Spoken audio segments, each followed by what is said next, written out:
I still install, man. It's hard for me to not install. It's like I know I have people tell me I need to stop, and it's just hard because then I've been doing it for so long. It's just I don't want to get stuck to the seat, you know? It's fun to install. Yeah, I it like is. it. Enjoyable. It is.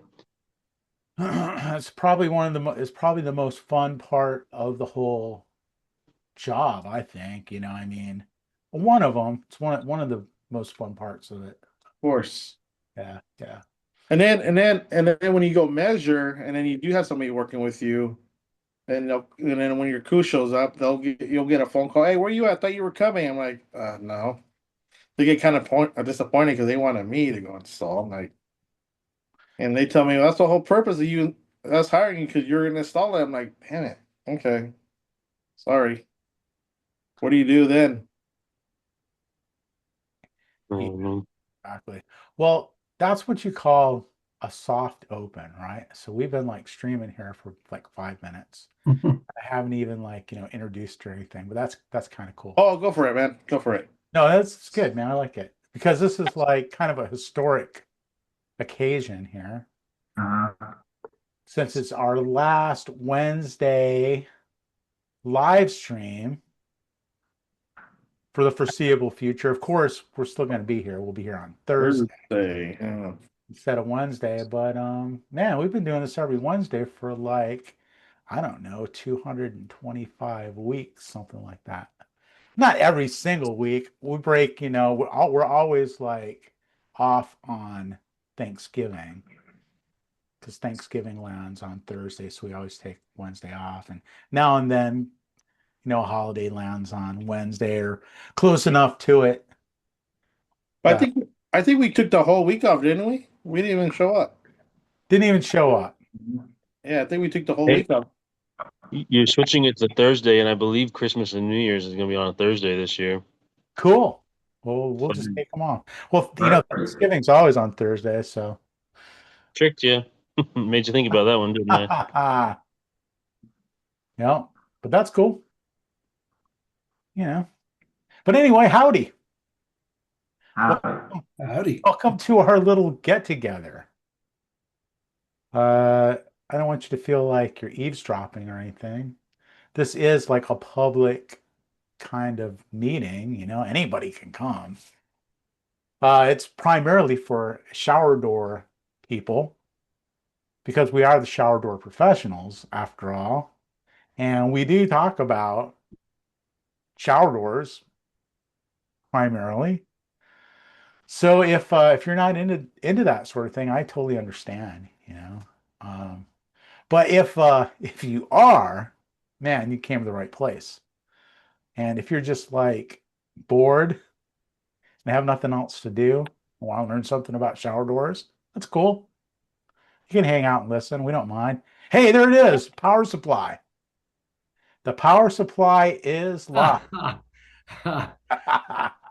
What's up, Mike? How you doing, man? You having technical? Mike's technology skills are showing themselves. My video's messed up and I'm hitting buttons and I have no freaking clue what's going down. We got a super clear video of your power supply for a second. Are- Power Rangers, baby.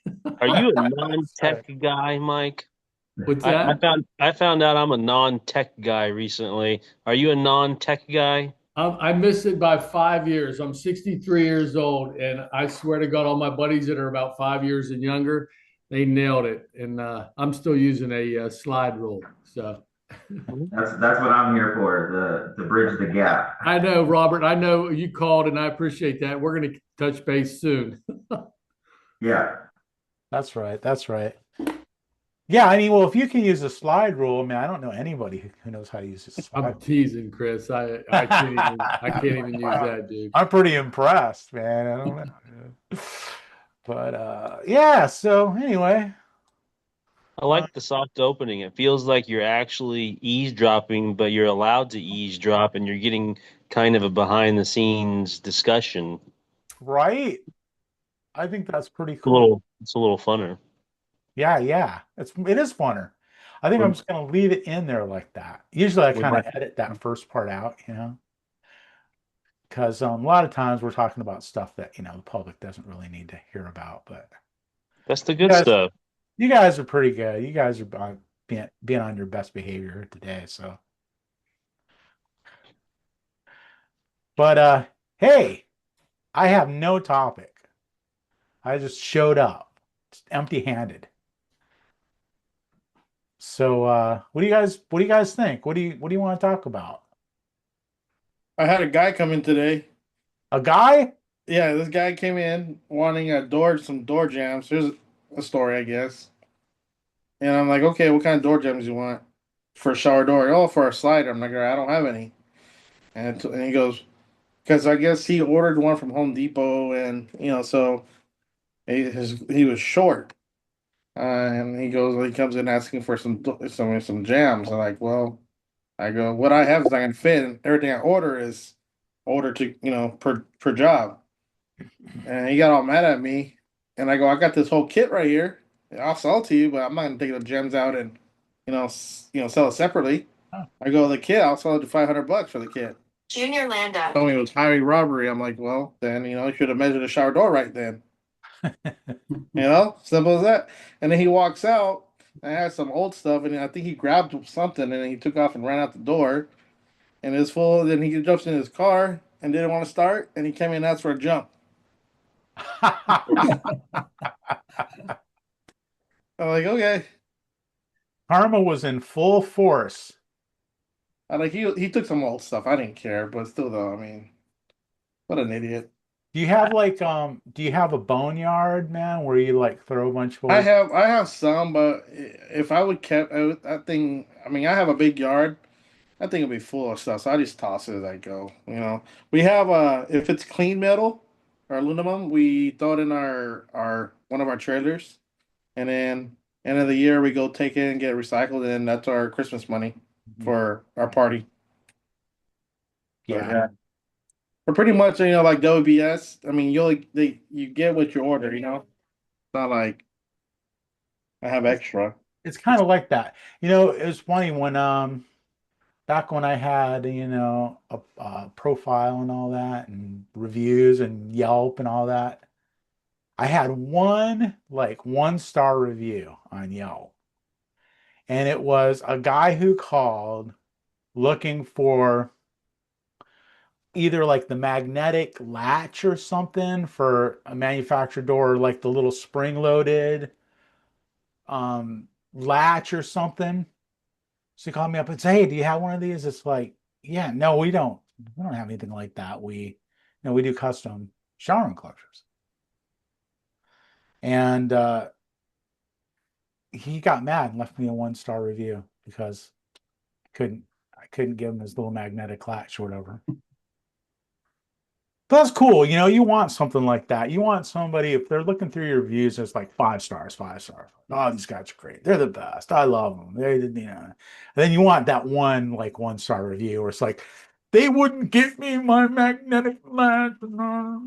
And then, so that makes you look like you have a real business, and not just faking it. So. Yeah, I like 1 stars. I prefer lower star. I prefer when I look at a business and see some real customers that had a bad experience because I'm like, cool.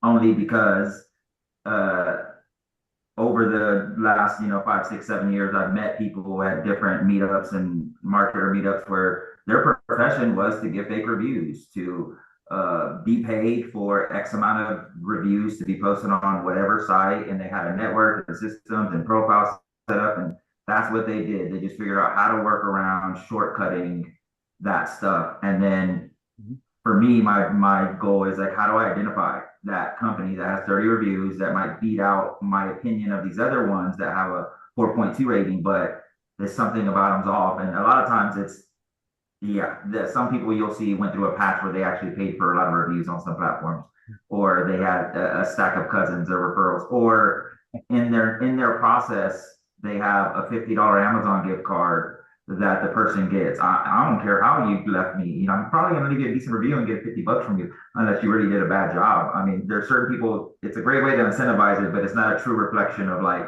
someone that had a great experience and just had to tell Google, which to me are like the best reviews for everyone, because the real humans that talk about the real experience are the ones that the other people reading it relate to. And they're like, oh, that's me. This person's for me too then. And that's where like having those avatars and knowing who your customer base is and then like responding to the reviews is awesome. But don't pay for fake ones. Just have a process where you send it out there. And don't respond to them. If they post it bad, dispute it first. If you have bad reviews, go dispute it first. If you have good reviews, respond to them fast. And if you have a bad review that's actually real, just respond nicely and then go cuss them out on your text or have your real conversation on the side. But don't do it on the public forum where everyone that wants to do business with you is going to read how you talk to your customer base, because you might just lose them. Even though you won the battle with that person proving your point, you might lose the war of someone who just thinks you shouldn't talk to your customers like that. Well, we've done that a few times. You have a few business owners that go off the cuff and want to tell that customer what's what, and man, they won. Like everyone, because man, you let them have it. But I'm like, I don't know if we should keep that posted. Like, that's kind of yeah, that push and pull. Yeah, I mean, because you can win the battle and lose the war, right? You know? And actually, I've never heard anybody else say not to respond to a negative review. That You actually want to makes respond to it at first. try to reach out to them first, see if you can get them to change the review. Because once you respond to it, It then validates it it in locks Google. things in, right? Yeah, it validates it in Google's algorithm. So it's already an algorithm that might have missed that this person was spam already. But then person leaves a review, business owner responds, algorithm gives like, is this review legit or not? They're going to give it more weight to probably legit. Why? Business owner responds to them, gave some dialogue back. Whenever you report it and you try to get reviews removed, which all of us have, and we have like a 10% success rate of removing bad reviews because the platforms don't care. But the ones that have actually way higher success rates are the ones where you didn't respond first. So then whenever you report it to them, they take your case and they see no interaction. Then they go look at profile and try to see if they can just you won the case, we've removed it. But if you responded, then now there's a likeliness where now you're going to start talking to them. Now you have to actually discuss with someone, or they're going to immediately weigh your case to say customer one, because they usually lean that way. They're a customer focused company. All of these service platforms are customer focused companies that make it harder for us and more costlier for us to promote ourselves on their platforms to get in front of their audience. And they got to make sure their audience has a great experience and wants to come back and use the app.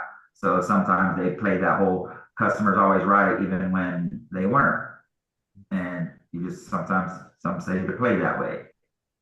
I don't agree with that term anyways either, but yeah, that's a different.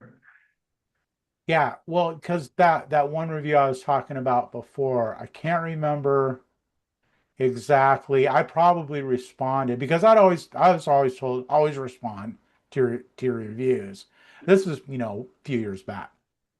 And I was really polite and nice and just like, hey, sorry you had a bad experience, but it's just, outside of what our service thing was. But I did reach out to who I think it was Yelp. Yelp is hard. Yelp is like what you're talking about, really gonna lean towards the customer every time. But I reached out to them because right in his review, it was obvious that we had not done business. And part of their criteria is that if we haven't done business, they're not supposed to be able to leave a bad review or whatever. But and it was interesting. I think yeah, it stuck, which like again is not that big of a deal, but Yeah, for the obvious ones, when people are just obviously giving you fake ones, you're just more likely to win your dispute and win your little battle and have a little better opinion of Google. Like, why do they suck? It's like, you can do some things to try to help your fight. Yeah, but that one is a one that I didn't know until the experienced marketers I work with, ERM, whenever they were running our analytics, we had weekly meetings, and then they were looking at how fast you were responding to reviews at the multiple locations. And when they were in charge of disputing all these reviews we wanted gone, that was one tidbit. They were like, hey, in the future, here's what we've discovered. Success rate higher when you don't respond to ones that are obviously bad, wrong, never visited you, just false. just go report it first. Let us do that, have that sequence of what's the decision there, and then move forward to responding to them, trying to get a hold of them, or letting everyone else know this is a fake review, this on the public thing. If they're not gonna remove it, then you take action. Yep. Yeah, it makes a lot of sense. Thanks, man. See that right there. That one tip is just worth showing up for. Really, you know? I was able to get a bad Google review removed once. It was Yeah. like a 1 star for bad driving. I said it was irrelevant to the what we do as far as the work we do, or something like that, and they Yeah. took it off. Like it didn't have nothing to do with our actual product and services, so Oh, they took it off. yeah. And that's pretty subjective too. It's like, you know, Yeah. your opinion of my driving, you know. In my opinion, everybody drives bad, you know. So if I was gonna start leaving reviews for driving, it'd be bloodbath. Yeah, another good tip is like if you actually have, like me, I'm a verified Google review person because I've left reviews for places with my Google profile over the last like 20 years and didn't plan to become this Google guide that they like. A lot of people are like Google guides and don't even know they are because they've left a few reviews, but I actually embrace it, take pictures, post stuff. But if you have 4 or 5 people in your employee base or friends or family members that just happen to have a profile with Google, they've left a lot of reviews over time, they're a real person and Google knows it, and then they go into your profile and click on that bad review and then report it as a false review, now you're going to have multiple people that have a little more weight in Google's opinion of how trusted their opinion is. So if me and 3 or 4 other people that have a very long lifespan with Google's data go and report these comments as false, you have also more likeliness that Google's algorithm will take your call, push you on to actual human, actually not auto ban you or auto reject your claim, and all those other things. Just how do we get past these AI barriers that I'm also helping to build? But here's your advice from the person helping to build the barriers. Nice. Yeah, that makes sense. So do you guys, how many of you guys like actively go after reviews from your customers? Ask them to give you a review. Anybody? I heard Nice Job is like I know some people that use Nice Job, even though we have it built into follow up where there's a few different ways where you can auto put someone in a review generation campaign that they get multiple requests over the next 2 weeks. Send this link to them 5 times until they leave a review, and a max of 3 times. Send 2 emails, 1 text with our Google review link, and then send our Facebook link too. Or 50% of the time, send it our Facebook. 50% of the time, send our Google. So we use our follow-up automations to do that. But I know Nice Job has it, and there's a few other services that people really like where plug and play, add the app, ask for them, because what we all know is I've lived a year where we did incentives. Hey guys, everyone that gets a review, $10, $20. No, we've lived man, you're gonna get fired. We're not playing around this time. You better. Okay, but then when they don't come back and half the jobs they didn't get reviews and you don't fire them, all you proved is that you're just gonna make wild claims and not follow through with your threats because we made 100 of them over changes we wanted to make. And you got to start uploading pictures, putting data here, asking for reviews, getting the deposit. If it wasn't required and built in and actually like forced by us, then the line wasn't followed. If we allowed for flexibility, they were going to flex. And it's either a requirement or it's not. It's either a process or not. Because if you give them an option, they're going to choose option B, not do it and do the thing that you hired them to do, which is they can just install a shower, not be nice, not ask for a review. All these things that we know also are included when you work for me. And some of them don't come in with that attitude. And if you don't have that lined out, then we just said, screw asking them what happens after every time someone pays their bill or when the job's finished, it moves to this stage. Great. If we can't rely on that installer to do that action, we can rely on young guys, young studs and great old talkers that are people persons to always get the review and always be mentioned. And how the hell does that guy always get reviews while other people that are great at their job don't know how to communicate with the customer and their job would have to review if your process allowed it when they're moved to paid, whenever it's invoiced, whatever stage happens for every single customer after installation, have an automatic trigger that shoots that person into a sequence that you build and whatever thing you have or I build for you, and basic automation steps that say when this happens, send this person into this sequence of requests for our review. And now you forever take it off the plate of everyone on your thing. It's never a did you, it's only a how many times did we have to review. And how do we get the people that didn't? You move the conversation from the fight we had for years of how do we get them to do this? How about we just stop getting them to do it? If they can't, skip that battle. We got plenty of other ones. Yeah. Yeah, and that's a perfect task for automation. It's like something that nobody really wants to do, right? So, yeah, because like, yeah, that's a perfect thing to automate. Because then it does, people get asked, and I find you have to ask people a few times usually. Like some people will do it on the first time, but a lot of people will be like, "Oh yeah, totally, I'm gonna leave you a review," and then they like just don't do it right then, and then like they see it the second time, like, "Oh crap, I was gonna leave a review, man, but this is just not a good time," you know. And so by the third time they see it, now they like they genuinely want to do it, and they're feeling guilty that they haven't. And I think that's why you feel like, oh, I'm pestering them. I'm like, they're not going to like me because I keep asking them for it. But really, the people who are going to leave you a good review, they want to, and they're like, oh, okay, yeah, I'm going to do it right now, you know, and it works. People will leave those for you, and it makes a huge difference. Um, Not in every single case. Some people are never going to check your reviews. Just like they like you know, you sell yourself to them, you'll get the job.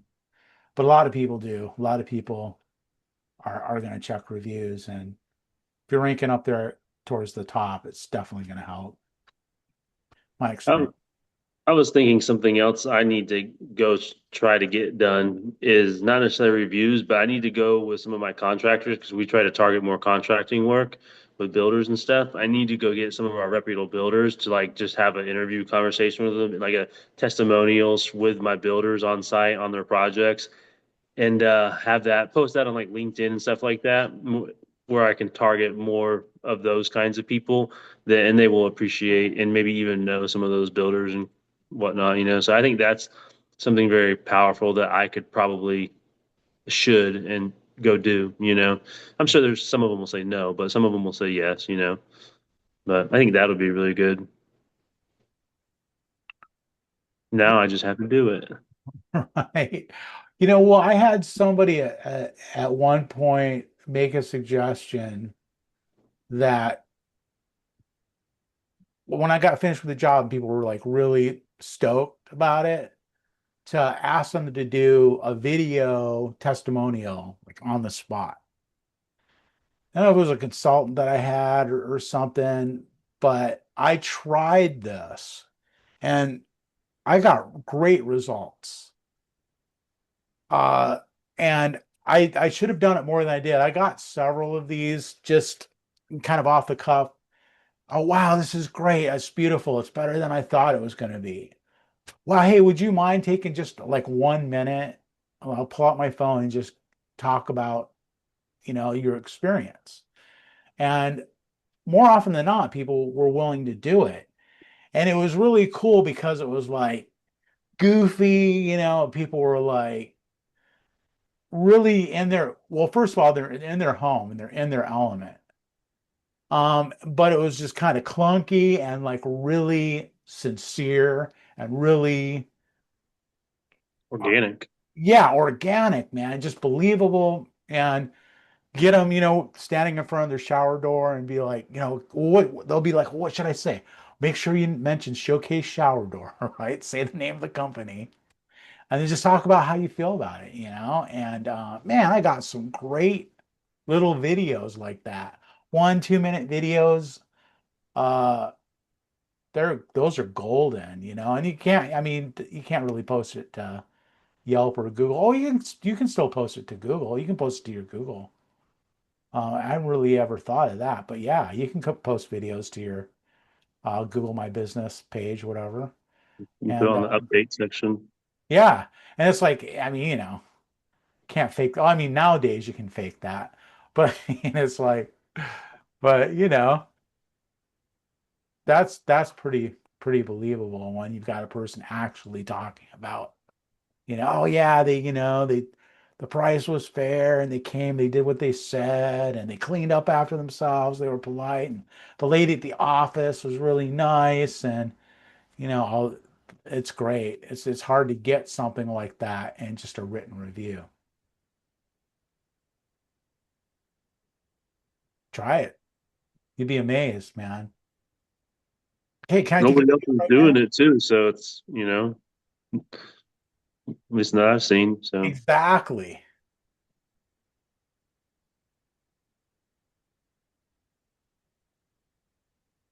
Oh yeah. What else? What else? cue the elevator music. Yeah, interviews. Hey, can we pivot for a minute and then, so this has nothing to do with Google reviews, but certainly I'm just curious how some of you guys are structured. I'm a small shop, but over time, roles of responsibility, who reports to who gets the day going for you. How do some of you guys have handled that? As my business has, I'll give you a little bit of background.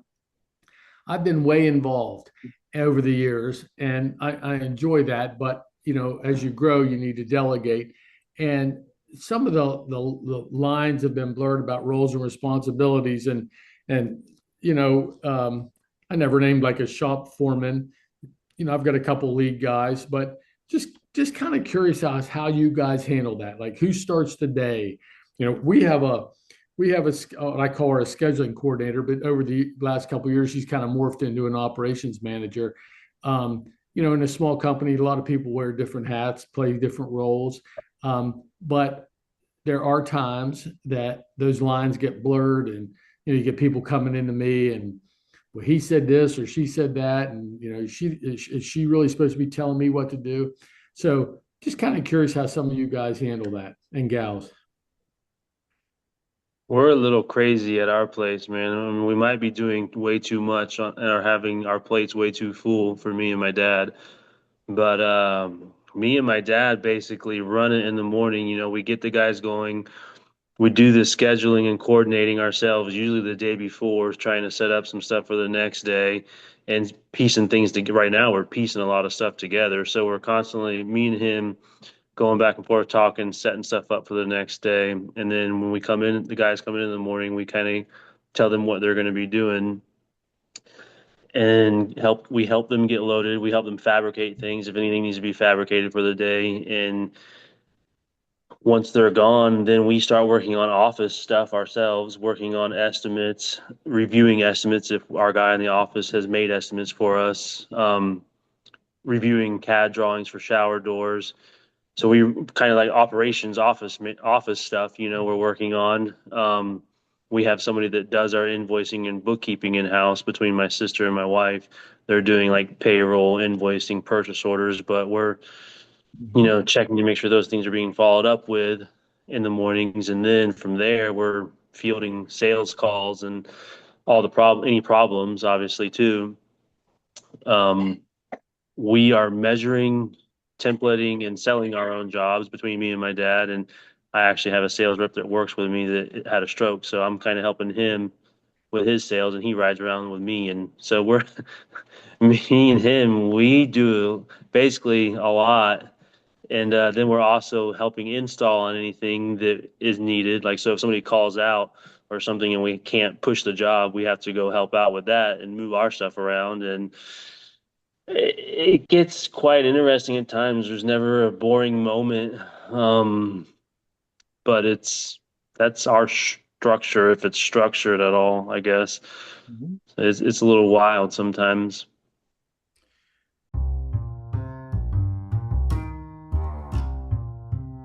This episode of the podcast is brought to you by GlassGadget.com. Showcase Innovations creates tools that help shower door installers be more efficient and save time. Check out glassgadget.com for more information.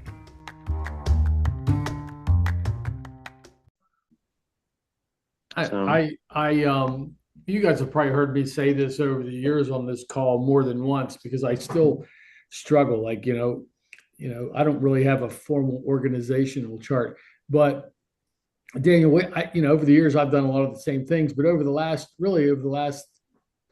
three and really two, I've been trying to delegate a lot of that, and my ears bent towards a lot of that stuff, like the scheduling and the whole process of getting the work out the door. I've tried to take, I'm aware of the jobs, I'm aware of the priorities, and the gal that I have that's doing that to me for me, I think for the most part she does a good job. But there's been times that I've had to kind of like bite my tongue. You want to jump in, but I consider that maybe micromanaging. But she's real aggressive in a good way. Then I have a woman that's been with me for 15 years who used to do everything. It was just her and I. But I was basically killing her too. And there's been a struggle of she's more of an estimator now. And there's the struggle occurs between, you have the gal who's been there 3 years versus the lady who's been there 15 years, very capable, smart, trying to split up the duties. And I just run into some of these tensions from time to time. And I don't know, obviously it speaks volumes of my managerial skills, but just kind of curious how you all handle, the day to day. The phone rings, something happens, right? Somebody wants a measure, somebody wants to purchase something, somebody wants to come in and talk to you about something, and then there's a measurement that goes along with that. Then there's an order that's placed. There's a confirmation that comes in. There's a delivery. There's a check-in process. All these things occur, and I think we've done a decent job divvying it up, but I still run into these situations where people seem to, I don't know, get their feelings hurt, or it still comes back to me as the central figure in the whole thing a lot of times. And to be honest with you, I don't know that that's healthy over the long run. I've said this before on here. I think setting up a company that is, has all these, has systems and methods in place that really doesn't need me, other than for some strategic, planning, thinking, thought processes, is more healthy. Because when you go to sell it, you're actually selling something where somebody could buy it as an investment because you have all the components in place. I've really struggled with this over the last couple of years.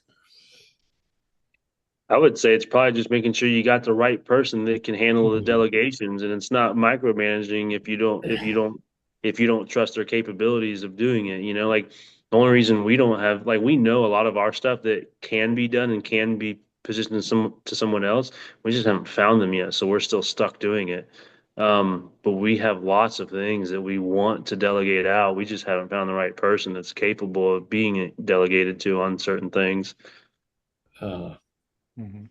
So, I know it's not easy. It's definitely not easy, but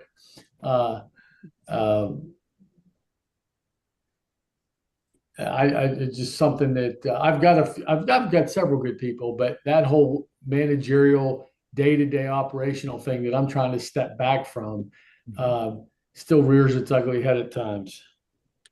I mean, what would happen if you just didn't get involved and just said, "Hey, man, you're gonna have to work it out with whoever you left in charge"? Have you tried that? Yeah, on certain occasions, yes, Chris, I have tried that. And that's like when I hear about a lot of if there's infighting, or this guy's pissed off at this guy, or this and don't want to work with anything. I'm not. I years ago I used to try to get in there and solve that, and now I might listen, but it's something. The comment is typically, you're gonna have to work that out. You're here. I pay you to to install X and show up on time, and and I'm not going to sit here and just because this guy his body odor's bad, or you don't like the way he whatever he looks, or whatever, get over it, type of thing. I don't know if that's the best approach, but that's where my head's at now. Yeah. Well, I can see why. I mean, so how many employees do you have right now? 10. 10. Okay. And then so what is your primary function there? Um, I do a lot of the commercial estimating. Um, Even though I have another, like I said, the lady that's been with me for 15 years, she can do pretty much a lot of estimating except for the bigger commercial type jobs. I like to go out and measure showers. You know, I enjoy the interaction with customers and business development. So I would say, uh, and then little bit providing direction and of okay, what's hot, what over the next 2 weeks, what are some priority jobs, where do we stand on those? So it's providing, I guess, trying to develop clarity and the direction we're going, by prioritizing jobs. um, that's a big part of it. My scheduling coordinator, the one who I said morphed into an operations manager, she is tasked with um, developing a schedule. We have a 2 week board on our wall, having a plan A, B, and really C for each and every day. Know the status of everything we have in house that can be installed, knowing the status of what's coming in and the priority of that job getting done. Is it low priority, medium, hot? So, but my role really is to make sure all that's happening, kind of, and then, and as I said, estimate and measure shower doors. Okay, so when you talk about giving direction, are you giving direction to everybody, or are you just directing the people who are subordinate to you? You know what I mean? Well, we're a small group, so oftentimes, like Mondays, Wednesdays. I mean, I'm out in the shop frequently, but I'll go over some key points in the morning. Hey, here's what this week's looking like. Here's some priority jobs. This is what we anticipate coming in. Tuesday, Wednesday, Thursday. Um, Keep in mind, you're gonna see on that schedule board these jobs come up. And then I have a more detailed conversation with my scheduling coordinator, ops manager. It's more detailed. In other words, we're looking at actual delivery tickets and statuses, and then I'll lay out with her. Hey, look, these 5 jobs right here need to be done before Friday. I don't care if it's Tuesday, Wednesday, or Thursday, but before Friday, these 5 got to go. And we try to break them down like that. Mhm. Do you think you could live with the idea of not being the one who addresses that group, and gives that talk, and leaving that to somebody else? Or do you feel like that would be like you would not enjoy that? Well, I've actually gotten a lot better at letting that happen. I'm still, I still get down in the weeds, but I have gotten better. This year alone, I've had several times when I've been out of town where, for 3, 4, 5, and even a week, where things go. Yeah. But I guess where I think, or I sense of lack of, um, I still think, like, who's the leader type of thing. I've never named somebody, like, when I'm out, this person in the shop is in control, and in the office, which is only 2 people, this person's in control. And I still think that's where some of this is, still bugs the hell out of me. Okay. Yeah, that totally makes sense. So it's you have to kind of delegate that responsibility Yeah. directly and say, hey, when I'm not here, you're in charge in the office. Yeah. When I'm not here, you're in charge in the shop. Mhm. And maybe even like, hey, when I am here, you're in charge in the shop. Yeah. When I Yeah. am here, you're in charge in the office. And then, and yeah, so I'm like, you're going to run the risk of some feelings being hurt, right? Because someone's not going to be the person in charge, and that person may have their feelings hurt, right? Is that how some of you other guys and gals are handling it? You know, some of you That sounds owners? about like how we 100%. do it. Yeah, that sounds like what Chris was just describing there. Like, because essentially, my dad, he's in charge when everybody's there, and then me and him. But we still ultimately, me and him work together too when he's there, more or less, kind of running it together. And if I'm gone, he's responsible for running the whole everything. And then if he's gone, I'm running the office, managing the people in the office, and then managing the guys in the field too. So everything's being taken care of. He's gone, but vice versa, everything's being taken care of if I'm gone. Hard part's trying to find somebody to take my spot so I can take his spot and Mhm. have like a general manager essentially. So, Mike, Yeah.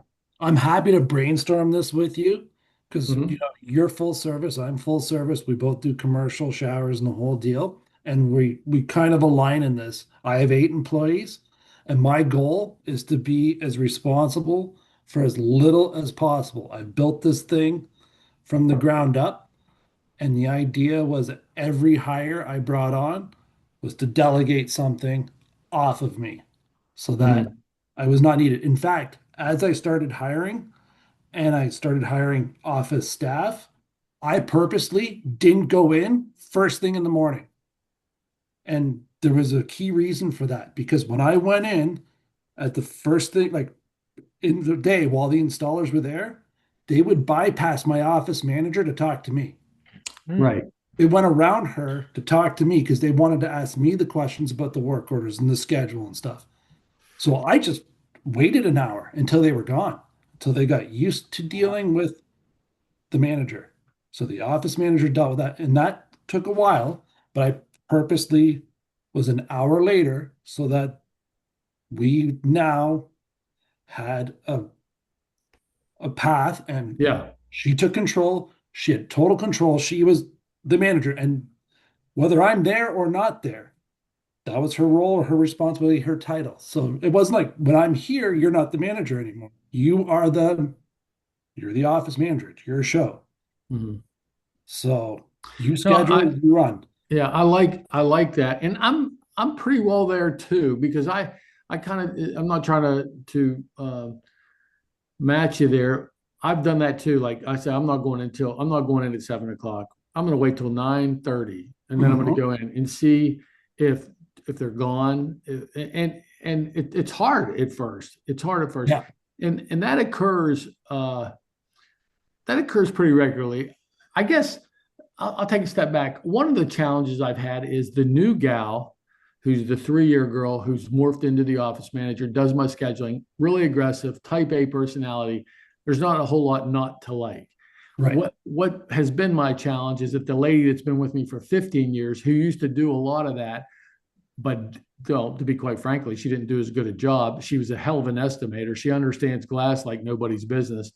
Um, her, I think over time, her feelings got hurt because I I kind of elevated that girl, but it's Right. probably my fault. Like I didn't say, hey, look, you know, I know you've been with me for 15 years, but you're the office manager. You're the person from administratively, uh, with customers, that's your gig and estimating. She's a hell of an estimator. Right. And she offers me a lot of good insight if when I'm estimating something.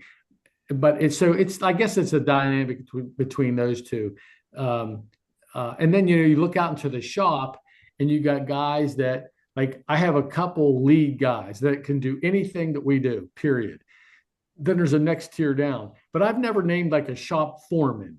And I don't know that I need to. I'm still trying to figure all that out, even after all these years. And that's why I pose this to the group in like, you know, maybe I'm overthinking it. Rather than naming positions for each tech or each person you have, I would say that again, Ryan. I'm sorry.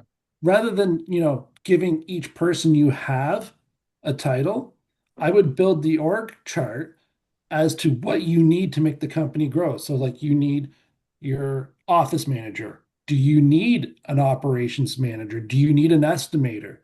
Are you busy enough to require a junior estimator to help relieve some of your pressure? Mm-hmm. And then do you need someone to go out and do measuring, which would does that now become like a service coordinator or a service manager who takes care of that division? And then does that trickle down to your install team? How many installers do you need? Do you need X amount of lead installers and X amount of junior installers? And then start putting the names of the people to fill the voids. It can be, one person can still fill two voids and just see where the voids are. And then maybe you fit into a few for a while until you fill them. And then the idea is to get your name out of as many as possible, other than maybe as the visionary at the top, because you just want to do business development and that's it. Yeah. Or put out fires like customer service and business development. That's my goal at the end of the day.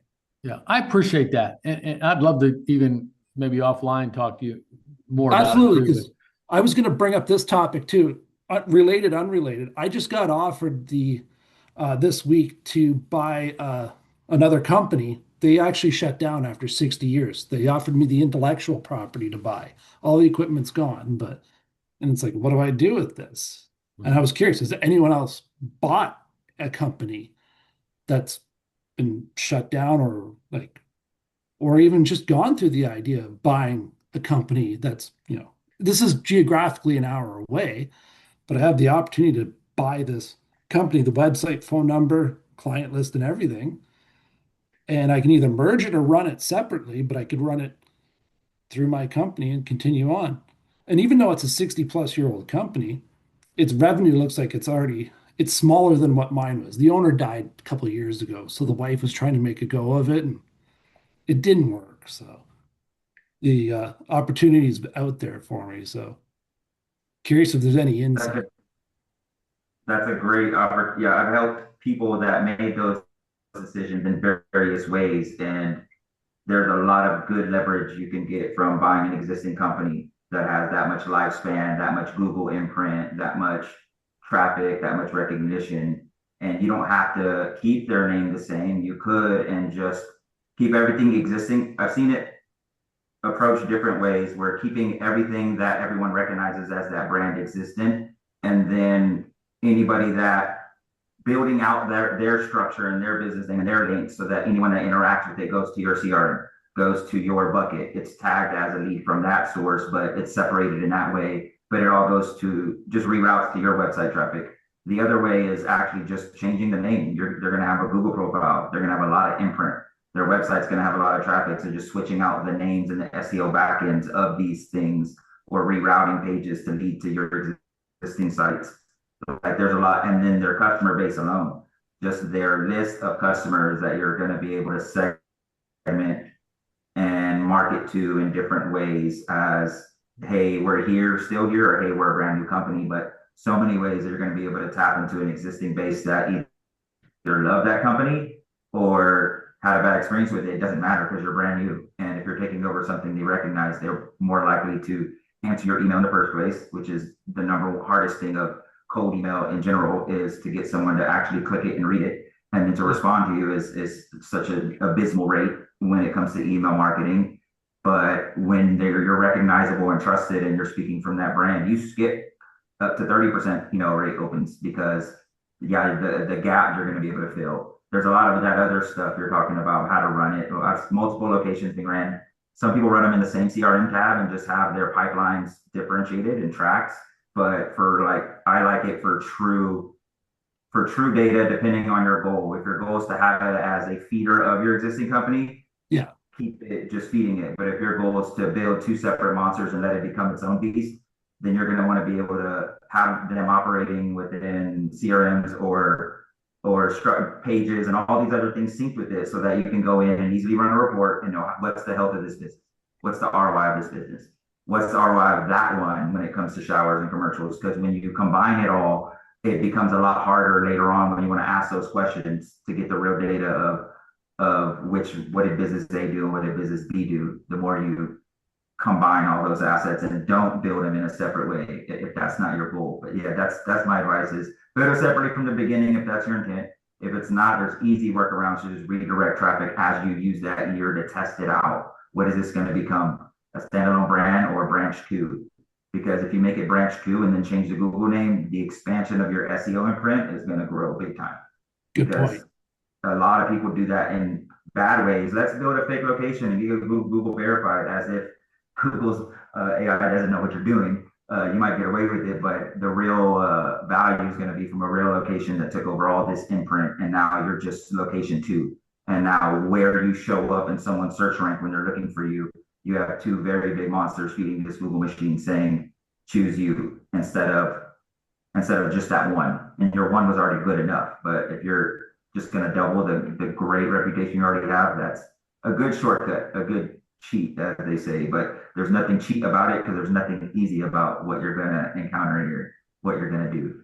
Well, I just know the opportunity is there and it's quicker and easier to buy rather than build. So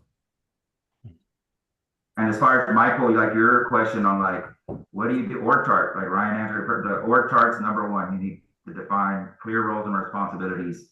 And then as far as the more you can answer, what happens when this happens, the more it's on paper and systemized and processed, the more you don't have to be there to answer it.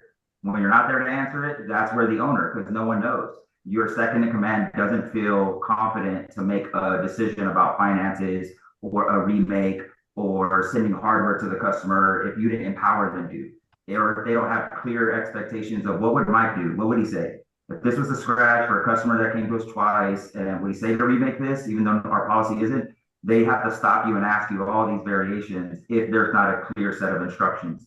So what like we had to do going backwards was build out that process of what happens when a new lead comes in, stage one. They don't know us and now they know us. Depending on who they are, what happens to them then. And then what are all the variations that happen that could happen in every single stage of a job. And in the beginning, none of it's documented, but the more you do, the more it's familiar. And the more you can document all the variations, the more you can say, why are you even asking me? This is literally clearly in our process. This is documented. We've imprinted it on you section by section over time. And all these answers are clearly known. You know the answer now, so you shouldn't ask me.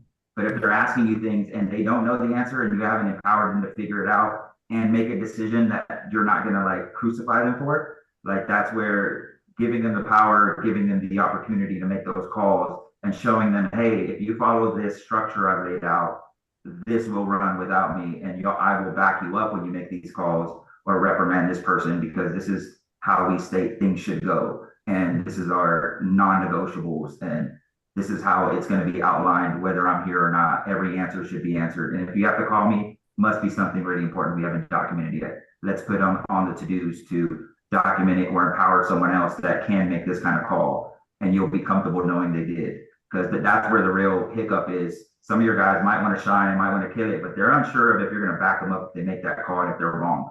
So when they don't know and they're not confident, they're going to pause, not do it, shelf it, and ask you or ask someone else and make it a team discussion of what we should do for something that should be systemized and processed. And so like starting there is how you build clarity and confidence to the team. You know where you're going, what you're doing, and to everyone else, like they're gonna back me up because this is how we do it. Yeah. Good stuff, Robert. And I appreciate that. I really do. That is good stuff. Yeah, I mean, if you've got a system for everything, if you've got like a playbook for everything that you do, every process, every task, then you just just refer to that, refer to the playbook. What's the playbook say for this, And then like Robert's saying, if there's something that doesn't exist, all of a sudden you've got a brand new situation where it's never been done before, then you need to figure out a new process for that. But what are the chances of that really? in reality of like, oh, it's something like we've never seen before happen, you know? I mean, it may happen, but odds are pretty slim that it will. So then your people in charge, whoever they are, their job really is just to make sure that that process happens and to be the one that directs people back to the process. What's the process for that? What's our standard operating procedure for that? Mhm. Um, Yeah. and they're gonna say they're gonna repeat what it is because they know what it is. Well, what do we do in this situation? Oh, well, we do this. Yep, that's right. You do that. That's what you're gonna get most of the time. And then, after a few times someone saying, you know, they know what the process is, but they're just asking anyway. They're only going to do that a few times. And if you're patient with them, you're like, yep, be encouraging. What's the process for that? The process is this. You're right. That's right. That's the right process, Mhm. and you're encouraging. Yeah, I do that. That's going to be really reassuring for them. And it's not that hard to do. It sounds like a Herculean task when you start talking about it, but it's really just little bites, just like, one thing at a time. And pretty soon it's like you've run out of things um to playbook, really. Good stuff, man. I like hanging out Yeah. with you guys. You guys are smart. Love the input. It's good Very stuff. good stuff. And just so we stay on pattern and mention AI 3 days or 3 weeks in a row. That's right. I'm building some tools to help with this kind of stuff. Every single scenario we talked about, I'm just building a lot of tools that make it easy for y'all to just go to the landing page and use the tools directly, answer a few questions, and it's going to spit out these things. How do I build out an SOP for this? Well, what are you trying to build it out for? What's the goals? What's the outcome? And what are the variations? And then it will know your industry, your name, your profile. So I'm building it to know and make it easy for the non-techie guy to just jump in there, say, I don't know what to do with all these buttons, but if it says Coke, you're going to click it and get a Coke. If it says burger, you're going to click it and get a burger. So I'm just making very easy push buttons that tell you what it is on the label. So you can go push it and then answer the 3 questions of how you want your burger, how you want your SOP, and what it needs to know about your name, number, website. And then it already is going to have the essay of prompts and AI stuff that you don't know how to do, and it's foreign language to do. I'm just pre-building these things. So all you have to do is go answer the few questions, and I have it set up to give you the outputs you want. So can't wait to release that to this Facebook group for us to use and do that. Just want to make sure that's coming in case you're worried about the impending doom and anxiety of not having tools like this. I'm going to have to give you all free access to tools so you don't need to know how. And then we can just talk about the outcomes of all of us using it at a very free and easy way. And that's going to lead to hopefully new conversations and processes we talk about. It's going to be awesome. There you go, man. Right on. Well, all right, guys. Don't come back Wednesday. I won't be here. But I will be here Thursday. And I'll make sure to announce it in the group and stuff. But thanks for showing up, man. It's always good. Thanks, guys. Good night, everyone. See you. Yeah.